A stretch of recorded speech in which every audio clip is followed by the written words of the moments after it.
ang loka dito, yung foundation ng morals nila na they think na itong nilabanan nila ng 35 plus years is a lesser evil kumpara sa mga Duterte, kumpara kay Sara Duterte. Exactly. So, wala nga eh. You cannot even weigh the two.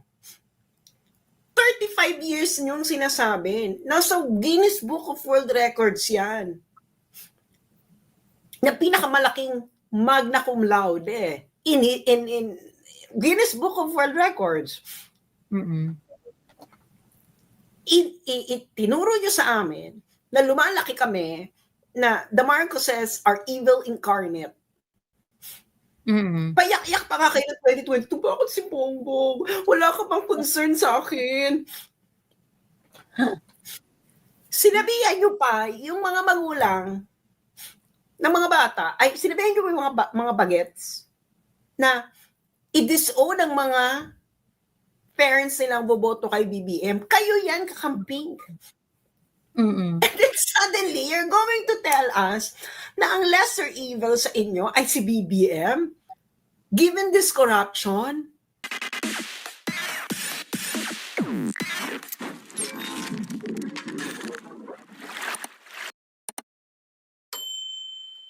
So ngayon, itong rally sa EDSA, nagsimula siya bilang, hello! Ayan. Andito na si Sasper, the friendly ghost mula sa Afterlife. Ayan, okay. Anong chika? Ito na nga. So ngayon, nagsisimula nga ako dito sa mga rally-rallying inorganize ng mga kung sino-sinong tao sa mundo. Kasi sabi ko, sa totoo lang, hindi ako naniniwala dun sa yung mga, mag-rally tayo, pagkatapos walang kulay, yung mga ganon. Yung mga walang ineme, ganyan. I think mas important, mas realistic yung kunwari. Punta tayo sa rally. DDS ako, yellow ako, kakamping ka, ganyan. Punta tayo doon. Pero lahat tayo naiintindihan natin, galit tayo sa korupsyon. 'Di ba? Hindi yung parang magpe-pretend pa tayo na ay hindi walang kulay to, walang kulay, walang ganyan. Punta lang tayo doon at walang parang lang yan. Hindi mangyayari. Parang yung January lang nilang rally. Di ba nag-rally din sila? January ba yun? February? Yung EDSA rally din nila. Nila siya naman, no? Promote mo pa. Tas na walang kulay, oo. Oo, tapos tinanong kita, bakit, di ba nag-release sila ng statement, bakit walang Romualdez dyan? Bakit Sara against? Tas di ba ako ngayon, tas nagalit, tas biglang kumabig. Di ba biglang kumabig, hindi pa rin kasama sa official statement nyo, meron ka lang post. So, this is just the same thing. Ano ba?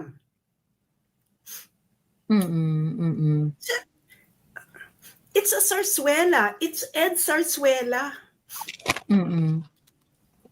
Totoo. Kaya nga kaya nga sa akin parang hindi na wag let's just for example, yung mga Duterte supporters or yung mga yellow, yung mga pink, hindi magpupuntahan sa mga rally pagkas i-shed off nila yung kanilang political biases ng bonggang-bongga. Hindi ako kakamping for.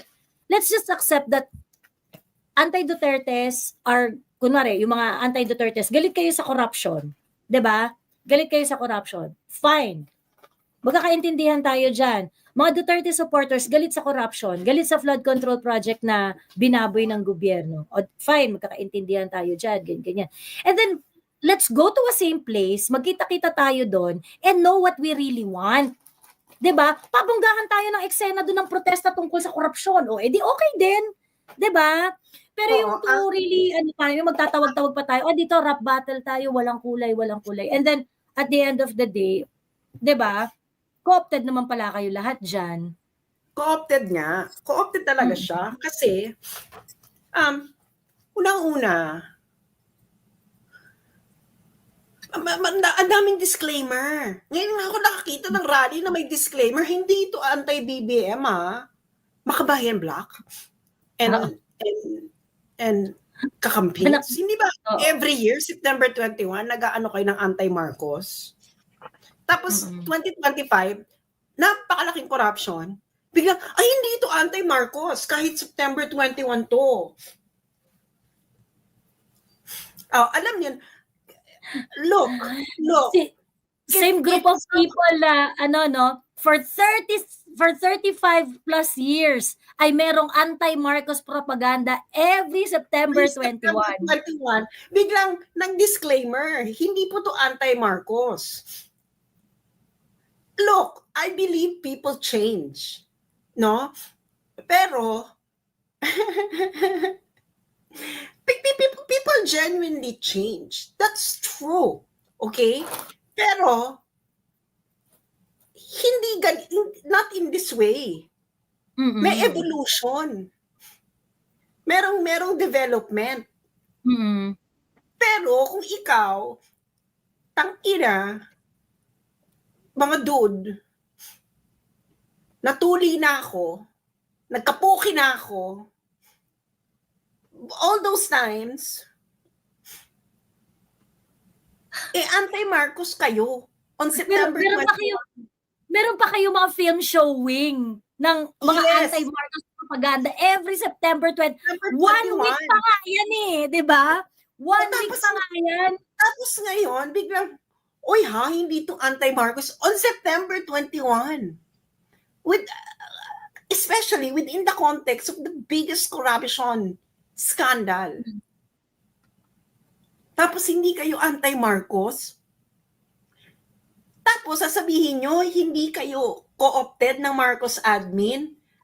Dude, talk to a child, and a child can easily tell you what's going on. Ang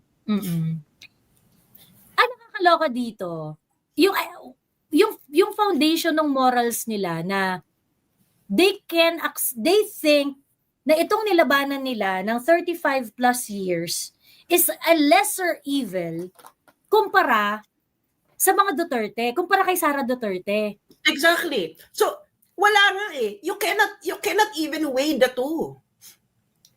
35 years niyong sinasabi. Nasa Guinness Book of World Records yan. Na pinakamalaking magna cum laude in Guinness Book of World Records. Tinuro niyo sa amin na lumalaki kami na the Marcoses are evil incarnate. Payak-yak pa nga kayo ng 2022. Bakit si Bongbong? Wala ka bang concern sa akin? Sinabihan niyo pa yung mga magulang ng mga bata, ay sinabihan niyo yung mga bagets na i-disown ang mga parents nilang boboto kay BBM. Kayo yan kakamping. And then suddenly, you're going to tell us na ang lesser evil sa inyo ay si BBM? Given this corruption? Biggs, ano yung pinupukol nyo? Una-una, yung pinupukol nyo kay Sara na confidential fund, it's not even her who actually spent it. It was actually given to several people. Hindi nyo, sasabihin nyo, hindi, si Sara may command responsibility. Yung Vice President, the command responsibility sa inyo applies to the Vice President, but not to the President. Mga Bex, you don't need to be a genius or have a PhD or even to study in UP, Ateneo, LaSalle, in order to see what is going on. Kakamkaman kayo. Correct. And this is actually, ang mga leaders ninyo ay kakamkaman. I'm not saying yung mga ordinary kakampings, no? Kasi sila naman, sumusunod lang naman sila sa leader nila. The kakamping leaders are kakamkaman. True. Di ba members sila ng BBM admin? Kaya hindi sila pwedeng maging anti-BBM admin kasi karamihan, ang daming kakamping na part ng BBM, sa BBM government. Bakit hindi nyo na lang sabihin yun? Kaya napaka-vague. Meron ba ako nabasa? ano lang po kami, gusto lang po naming ang rally po ay hindi po to para maging Indonesia. Ito po ay para lang po manawagan kami.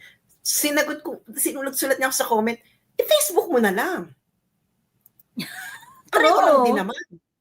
Oo. Magkukos ka pa ng traffic gusto mo lang palang manawagan ng accountability. Facebook mo na lang, tag mo na lang yung mga nanawagan ka na ng accountability.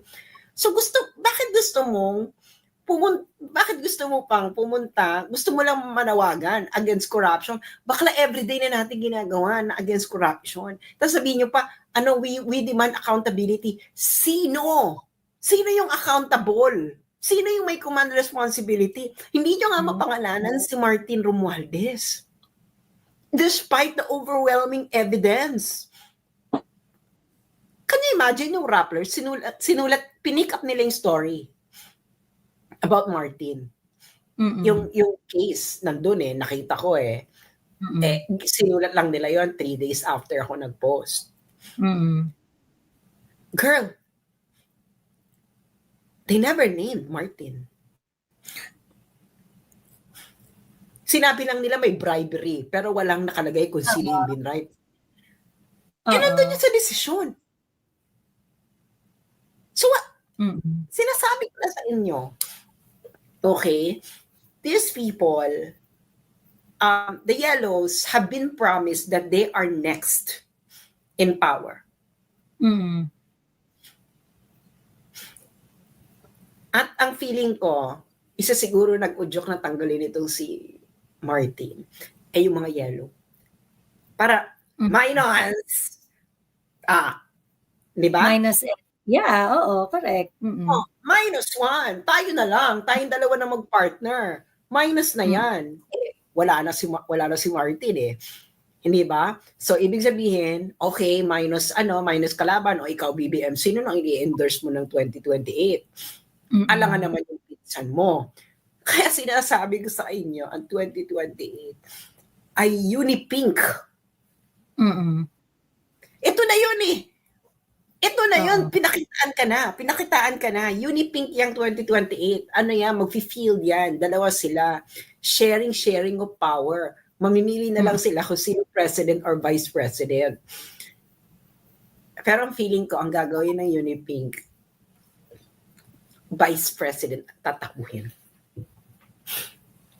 Tapos kung sino man ang maupo, Sara or the admin bet, they will launch a colored revolution in order for them to be in power longer. You know, sabi ko, and it's possible, no? It's possible. Nabasa na natin yan di ba? Ayan ang ano nila Nakita natin yan And ako talaga, kaya nga, di ba, na tama si Digong yun, di ba sabi ni Digong last year, the only one who can break this impasse is the military. Yes. Oo, kasi pag ibigay mo yun kay Sara, gulo. Pag ibigay mo yan sa camping, Diyos ko Lord. So the only one that can break this impasse and to press the reset button ay military. So, alam mo yun kasi everyone wants accountability. Everyone wants decisive action. Kaso, I think everyone agrees na sasabihin ng kakampi, ay may mga quote-unquote DDS dyan na involved. So, pag binigay mo yun sa mga DDS, hindi nila anuhin yung mga DDS.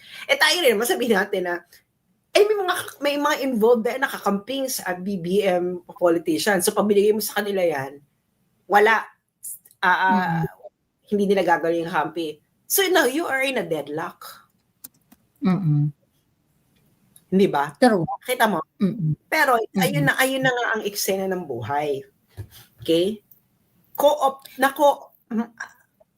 Ako talaga, ang dami, magkamag-anak naman kasi ang organizer ng ng EDSA sa kasi First Lady. So, correct. Ako, I would like to emphasize, kaya nga, dapat dapat talaga, ang mamamayan hindi talaga bibitaw doon sa anti-corruption stand. Okay? Hindi talaga, makikita mo dito kung sino yung totoong merong magandang intensyon para sa bayan eh. 'Di ba? Kapag hindi ka bumibitaw sa anti-corruption stand, okay? Ano, ang tawag dito, we do not want systematic corruption in eme, ganyan, ganyan. Pag hindi mo bibitawan yung ganyang klaseng panawagan, you do not know how it is going to swing eh. Sa totoo lang. Kasi baka tamaan rin ng mga Duterte dyan, baka tamaan yung mga pink, yellow, whoever, admin, ganyan, ganyan. Hindi mo alam kung sinong tatamaan yan eh. Pagka sinabi mo na, ayaw natin ng anti-corruption, ayaw natin ng sistematikong korupsyon. Okay. It is very important that you not let go of that battle cry. Okay? Why? Kasi pagka binitawan mo yan, ibig sabihin, meron ka na pinoprotektahan. Meron ka na pinoprotektahan. So, ibig sabihin, mas malakas sa'yo, mas importante sa grupo na yan o sa tao na yan, ang power grab more than anything else. Ibig sabihin, hindi talaga kayo anti-corruption. So ngayon, itong mga pink na to, at yung mga yellows na to na nagsasabi na, hindi, kasi between Sara and between BBM, lesser evil si BBM kasi kineme-kineme, ganyan-ganyan. Then you're not interested to really change the system of corruption. You're just interested in taking your place sa kapangyarihan, okay? You're just interested to take turn para kayo ang nasa power, para kayo naman ang mangungurap. Kasi kung mas bothered ka, kung mas bothered ka, kung mas bothered kayo, ito yung mga yung kagaya nila Dean Mel Santa Maria, highly educated people and bankrupt with morals. I'm so sorry to say. There's really bankruptcy in morals here. Kasi pinakita nyo sa buong bansa na mas importante sa inyo mag-power grab kaysa ayusin ang bansa. And this is the precise reason kaya ako I really respect Rowena Guanzon kasi hindi na nakakalimutan yung fundamentals ng bansa na to. 'Di ba? Nandito tayo sa sistema na ayaw nyo kay Sara, nandito tayo sa democratic na sistema ng bansa. Ito paramihan to ng tao. Pag sinabi mo ayaw mo kay Sara, ganyan, no to Duterte leadership, kineme, ganyan. How can you stop people from choosing Inday Sara? 'Di ba? You wanted etong mga galit na galit kay Inday Sara. Your intention, you just want to corrupt our system. Ay, corrupted na nga yan sa totoo lang eh. Pero you just want to corrupt it so that it's going to tilt on your favor.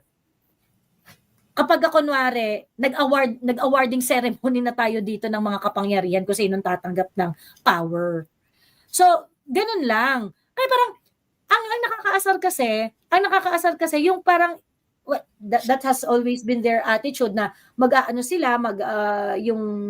magbabanal-banalan sila, kala mo sila yung concern sa bayan, kala mo sila yung mahal na malang bayan, but you were never really interested in solving the problems of our country. For you to say na hindi tayo pa pwedeng manawagan ng kaya ayaw nyo ng anti-corruption eh. Kasi pag anti-corruption yung stand, systematic, fight against systematic corruption, ang unang-unang tatamaan si Bongbong Marcos. Ang unang-unang tatamaan si Bongbong Marcos. So ngayon, in order to ensure na hindi ma-jeopardize ang partnership ninyo kay Bongbong Marcos, which is the spring where you get your position right now, your position of power right now, kaya ang lakas-lakas nyo sa gobyerno at meron kayong access sa mga government resources, it is because of Bongbong Marcos. And what you're doing right now, you are just shielding Bongbong Marcos in order to protect whatever it is that you have right now. So mga power grabber lang kayo ang tunay na mga walang dangal kasi ang priority nyo ever since is how to stay in power. Alam nyo, isa sa mga reason kaya yung mga Duterte supporters ay mahal na mahal ang mga Duterte because the Duterte supporters never exploited the Duterte support base. Nung election nga, nung 2025 nga, sinasabi ni Inday, hindi ko kayo pinipilit pero ito yung iboboto ko. Pero ito, suggestion lang to. Bahala kayo kung susundin nyo o hindi.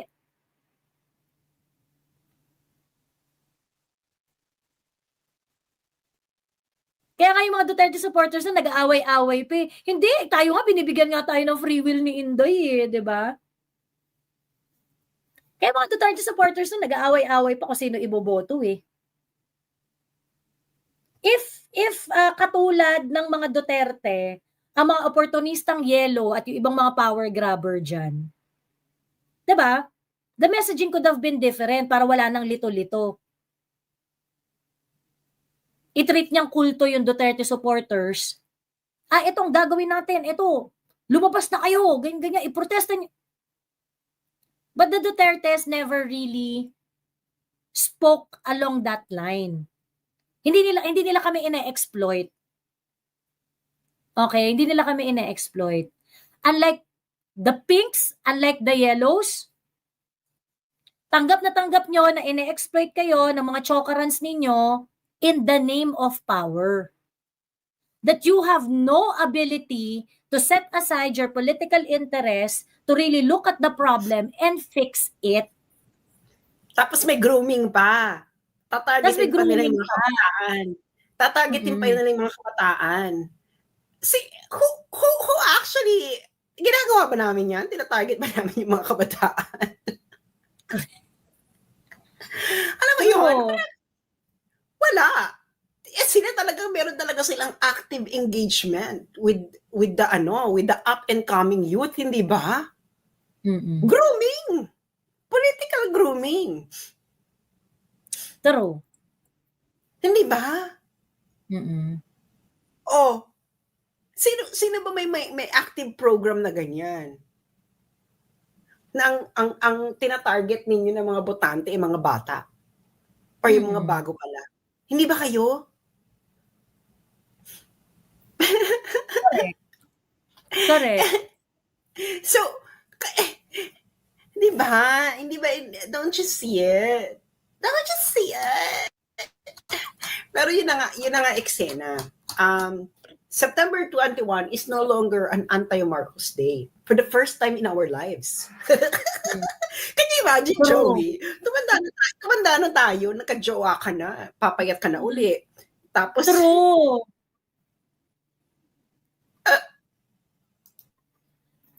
Diba? Pagkatapos, yung September 21, di ba sa mga school noon, pagka September 21, yung martial law week na yan, meron pang mga pa-exhibit ang mga walang hiya, di ba? Meron pa silang pa-exhibit. Huwag natin kalimutan, ang kinembot, ganyan. Di ba? Meron pang mga pag-ganon. Pagkatapos, every now and then, every day, laging may show about martial law, about, being anti-Marcos, about not giving them any power, about, di ba? And now, we are faced with a massive corruption on flood control projects, which is probably the tip of the iceberg, ano? Yung flood control project nga na yan, isang aspeto lang yan eh. Sumambulat na lang talaga sa harapan natin yan eh.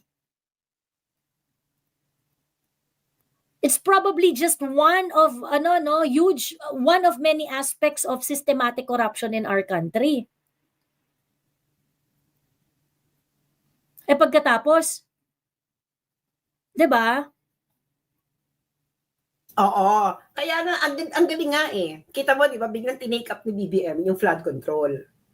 Tapos kunwari siya yung bida. Bida. Ako ang magre-resolve dito. Puki mo. Ikaw, isa sa mga enabler niyan. Paano ma-fundingan yan kung hindi ka nag-approve? Tapos sasabihin mo, kailangan meron dapat tayong master plan. Bix! May master plan. Dapat, inano mo yan sa NEP, ito lang ang pa-fundingan. Itong master plan. Actually, nilagay niya sa NEP.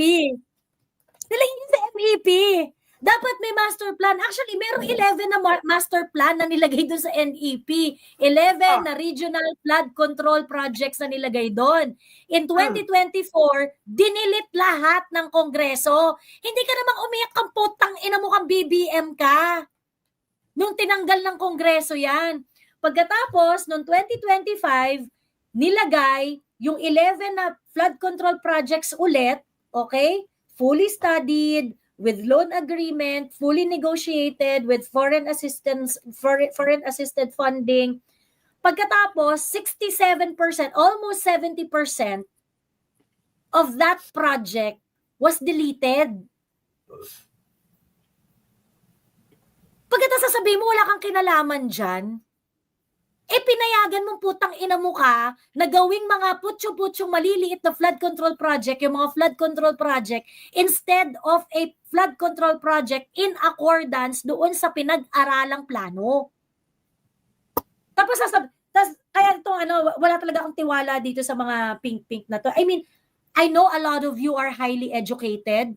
I know a lot of you are professionals and have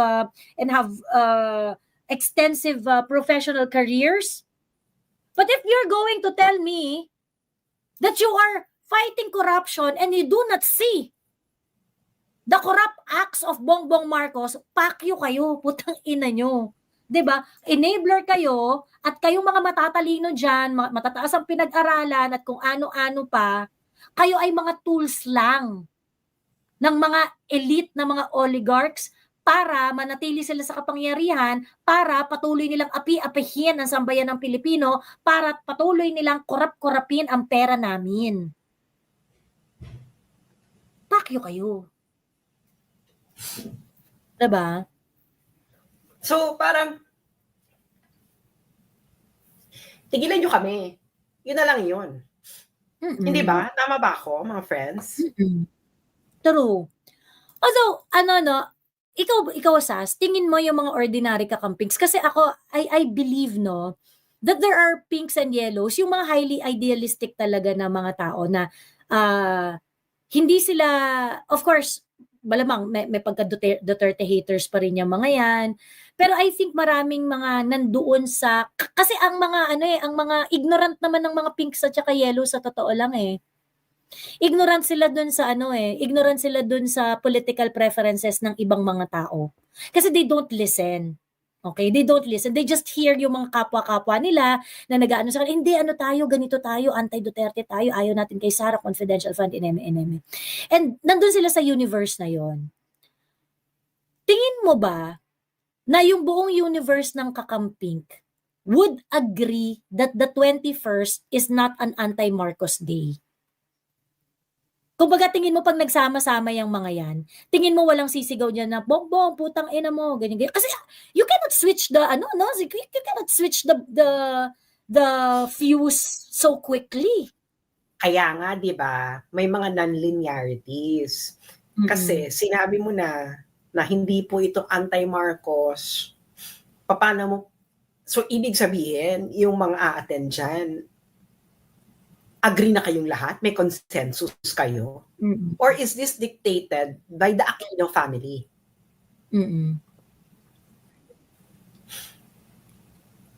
Which is evident diba, through the announcement of Sino KKD. ba ang leader?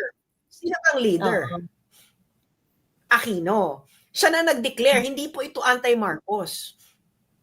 So, ibig sabihin, may consensus yung mga lahat na nandyan. Kasi spokesperson ka So, ibig sabihin, Ateneo, Miriam, ano pa ba, UP, nagkasundo na kayong lahat. Yung mga convenors. Di ba maghahatak kayo ng mga estudyante? Maghahatak kayo ng mga tao? So, ibig sabihin, yung mga taong yun, sinabihin nyo, walang sisigaw ng BBM resign, ganyan. So, ibig sabihin, this is not a protest. Bakla, ang protest ay organic. Kaya nga sabi ko, talaga hindi mangyayari ang Indonesia. Hindi, ayaw po namin maging Indonesia. Baka hindi talaga kayo magiging Indonesia dahil organic yun. Nagalit yung mga tao, lumabas sa kalsada. Kaya nga, hindi na makontrol. Because you cannot control you cannot control that is not based on organized action. Kasi yung organized action, pwede pagkausapin yung leader dyan makipag-deal ka pa sa Indonesia kasi Nepal, galit talaga ang taong bayan. ano yun, that is Outburst talaga, no? outburst Outburst talaga talaga. sila. Bilang, not as a supporter of any politician, but as an Indonesian citizen and as a Nepalese citizen. They don't care who's going to replace, like Nepal, they don't care.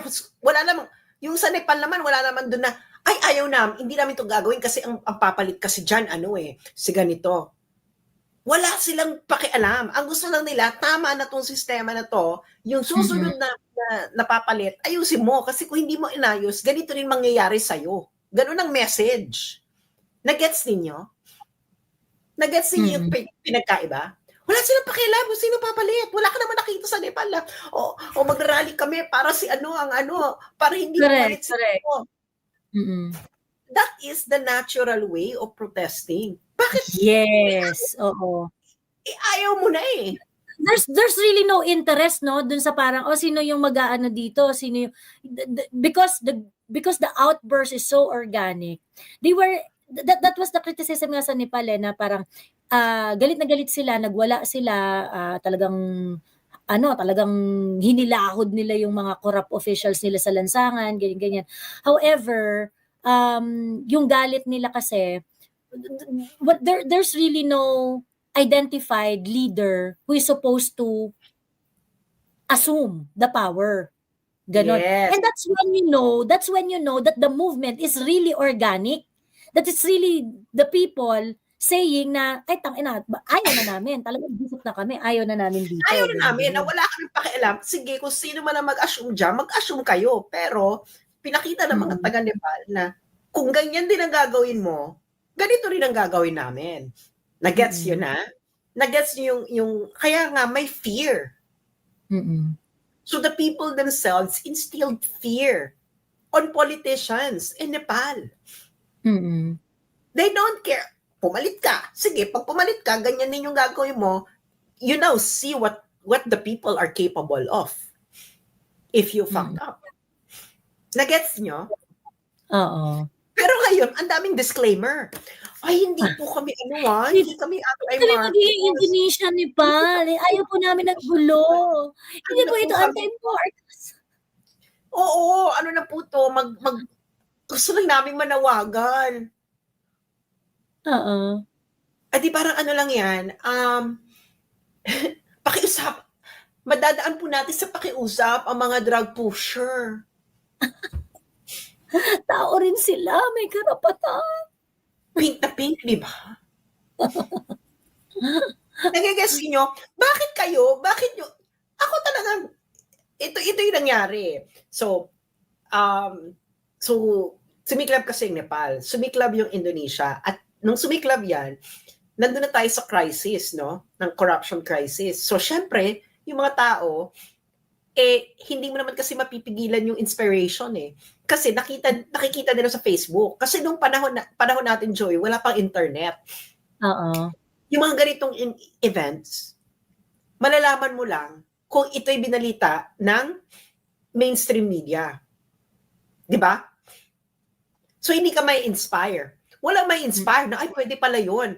Akala mo lang ang mundo ay katulad lang ng Pilipinas na magkaisa, magkaganyan, magkalabi-labi. Ganon.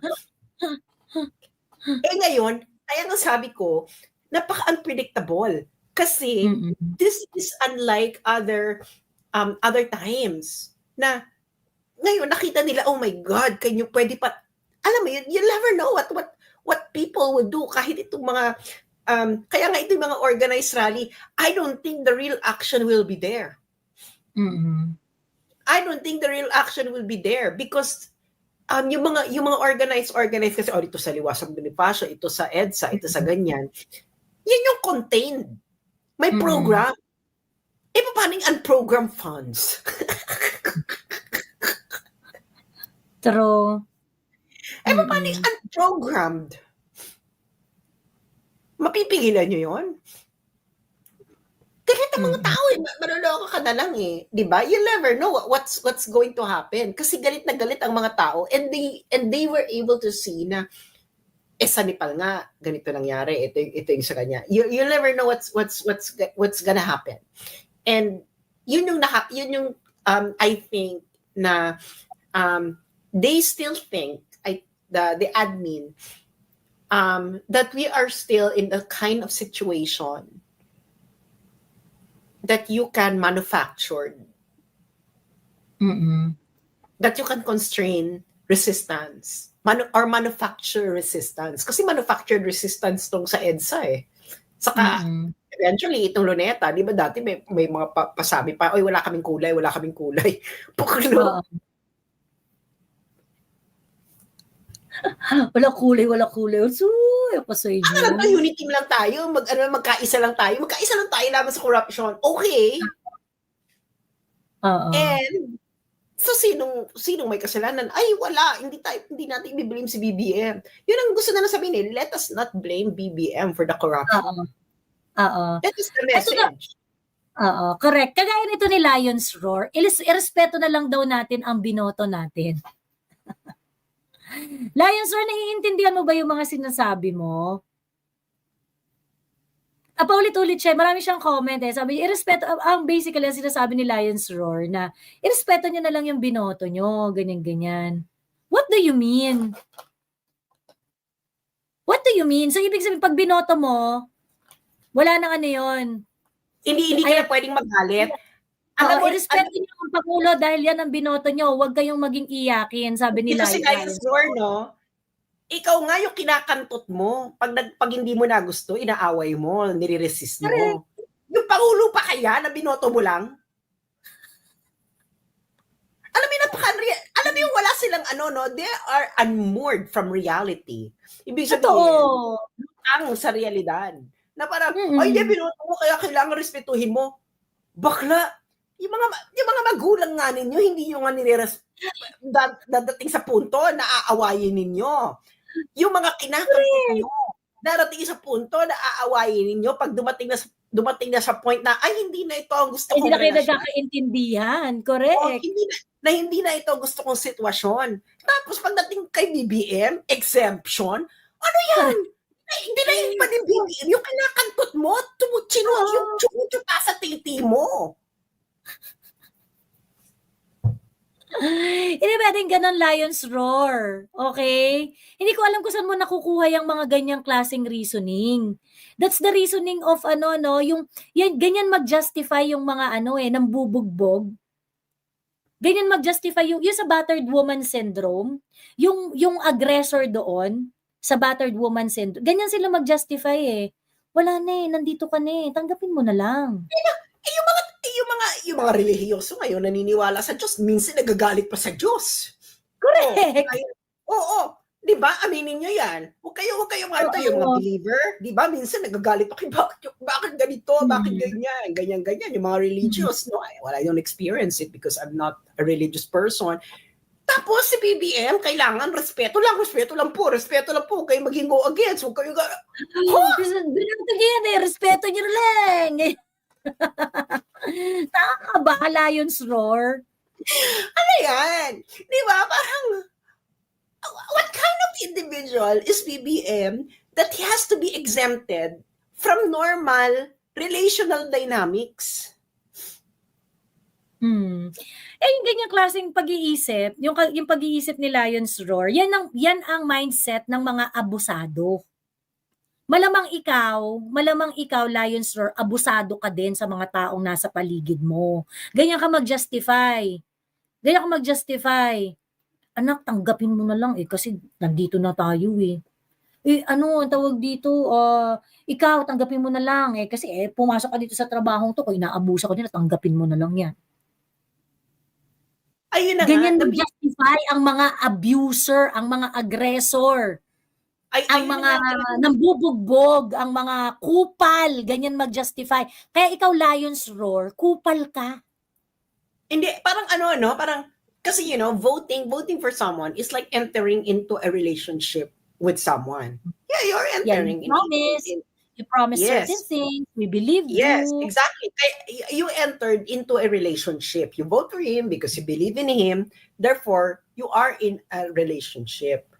Mm-mm. No, you have a leader-follower relationship. Ngayon, pag sinabi mo, binoto mo yan kaya hindi mo dapat hindi ka na dapat kumalas. Bakla, where in reality does that happen? Mm-mm. Show me. Or is this just some sort of insane thinking that kung ikaw nagka-jowa ka, tapos ikaw hindi mo binibigay yung respeto o yung pinangako mo dun sa jowa mo or kung ano man, sasabihin mo sa jowa mo, pinili mo ko, kaya hindi ka dapat, hindi Wala na, ano, touch move na to. Touch move na to. touch move. Ano to, chess? Touch move? Pag nahawakan na, hindi na pwedeng, hindi na Hindi pwedeng bawiin. hindi na pwedeng bawiin. Do you really understand the implications of what you're saying? Or you can't, you're just opening your mouth and then just letting anything come out of it without you even taking a pause and thinking about what that thought actually means. Mm-mm. So, ibig sabihin, ano ka, ganyan-ganyan ka lang, si boy, bagay. That's zombie. True. You're like a zombie, no? Ganyan-ganyan ka lang, mothering. Yung na-zombify ka na sa laziness mong mag-isip. 'Di ba?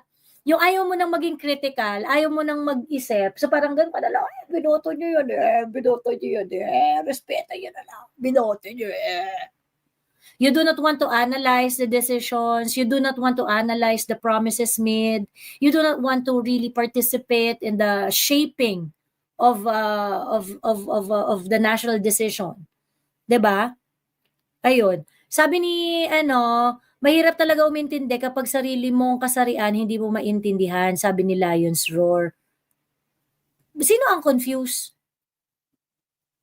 Hindi naman confused isa sa kasarian niya. Hindi rin naman ako confused sa kasarian ko. Sinong confused sa kasarian? Are you confused, Lion's Roar? Are you confused? Meron ka bang gender identity issues?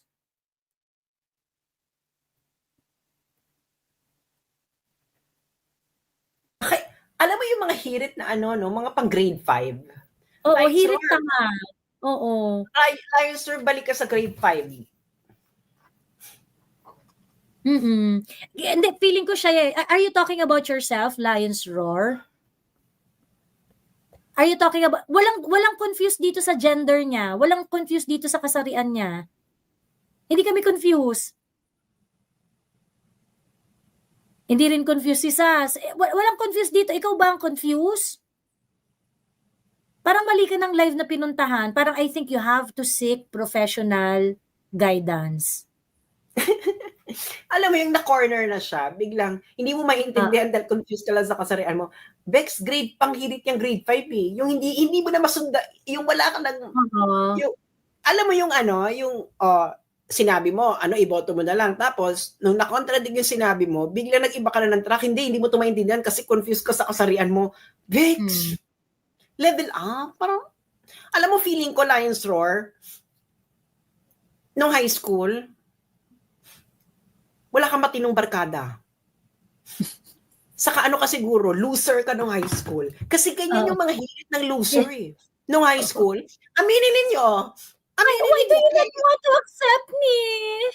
Why? I want to be friends with you. Tapos wala siyang friends. So sama-sama ng loob niya. Kasi never experience acceptance. Hirit yan ng loser nung high school. No? Kasi aminin mo, you'll never get popular in high school kung hindi ka witty.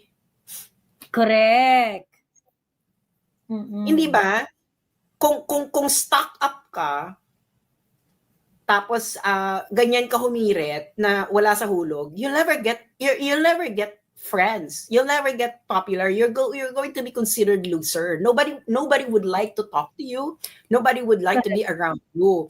Hindi ba? Kaya nga, pag ganyan talaga, loser to ng high school. Kasi high school is actually the stage in our life when you are being honed, when your personality is being molded. Alam mo yun?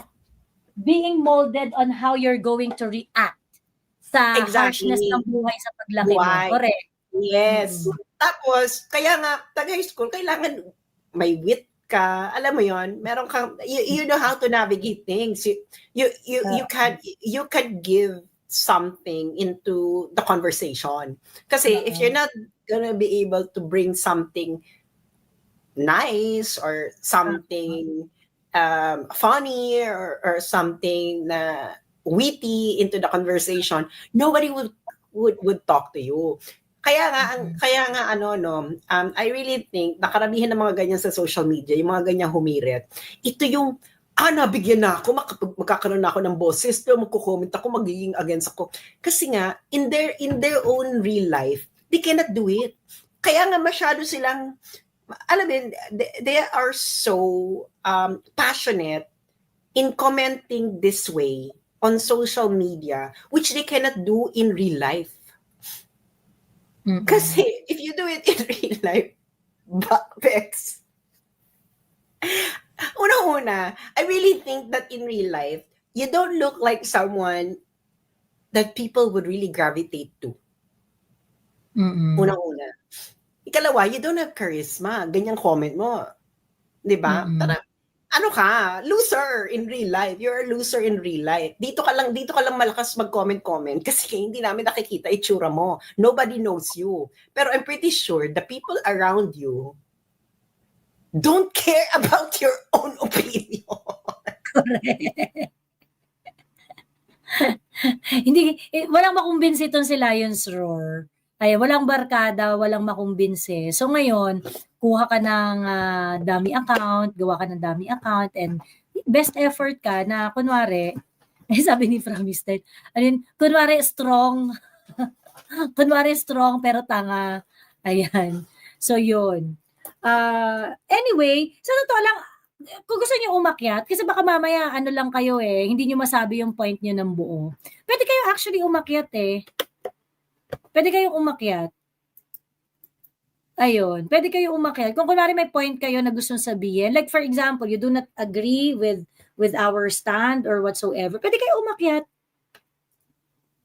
Kasi kanina may sinasabi rin to si Lion's Roar na na ang sasama ng mga bibig ninyo, eme-eme, ganun-ganon, mga ganong etchos na nagmumukhang matalino daw ang bobo na hindi nagsasalita. Ganon. Kasi ang dudumi daw ng bibig namin. Ganon. Ibig sabihin niya, wala talaga tong friends in real life. Kasi, let's talk this way in real life. Brutal. Walang emehan. Diba? Yun ang sabi ko, what kind of friends do you have? Ano to, kumbaya, my lord? True. True. Go and look at your own barkada. How do you talk to each other? Ano to? Hi, Joey. Oh my God, Joey, you're so beautiful. Oh my God, Joey, your hair is so lovely. Ganon. Oh my God. I love the dress you wore today. Oh, that is so cute. Ganon. Takinang barkada yan,